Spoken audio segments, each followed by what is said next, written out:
Thank you for listening to Dialogues on Democracy, featuring stories and expertise from IFES's 25 years of supporting sustainable democracy. I'm Joseph Marcus. As confidence in democratic governance largely depends on the actual and perceived integrity of the electoral process, stakeholders, including the media, often discuss allegations of fraud during the elections. Yet often missing from the discourse is a true understanding of the components of electoral integrity. In this podcast, Erica Shein, IFES Senior Research and Development Officer, sheds light on the difference between fraud and malpractice, and what stakeholders can do to increase integrity. Erica, what does electoral integrity mean, and why is it important?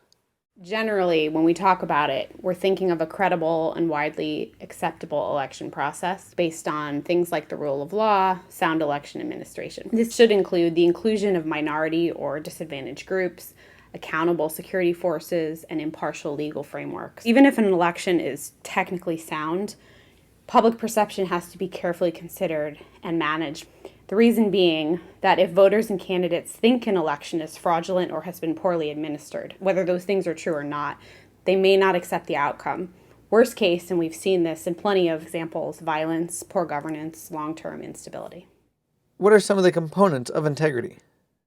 So the first area is fraud, and this includes intentional and often illegal acts to thwart the election process. The second area, which isn't talked about as much, is malpractice. Malpractice is when people with official election responsibilities, this could include security forces, do their jobs improperly, but this results from negligence, poor training, poor recruitment, not an intentional act like fraud. Finally, there's systemic manipulation, usually political actors, so the legislature or the executive, that alters the playing field before any votes are cast or even before any election processes are put into place.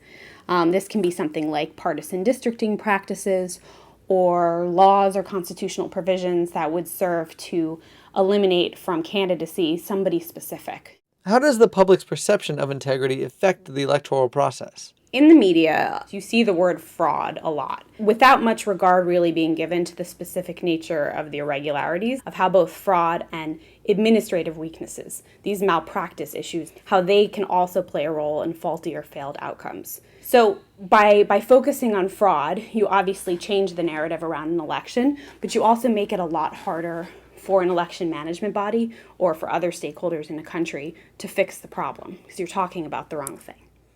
How can stakeholders, including citizens and EMBs, address the challenges of integrity?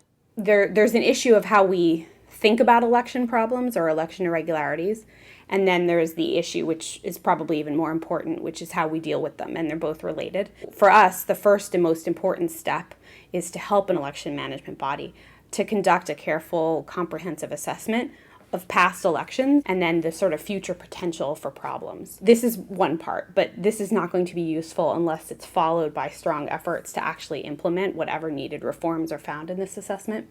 Even if the election management body does conduct its assessment of vulnerable areas and does make a lot of the reforms that are suggested, they also have to make sure that they have really good communication strategies to the public. An additional important factor is the other types of stakeholders that also have election responsibilities. So I've been talking a ton about election management bodies because they're usually the primary locus of that sort of planning and reform.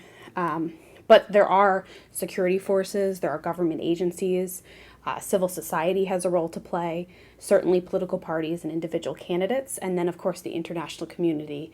They all have a role to play, they all have specific responsibilities to make sure that elections are publicly credible.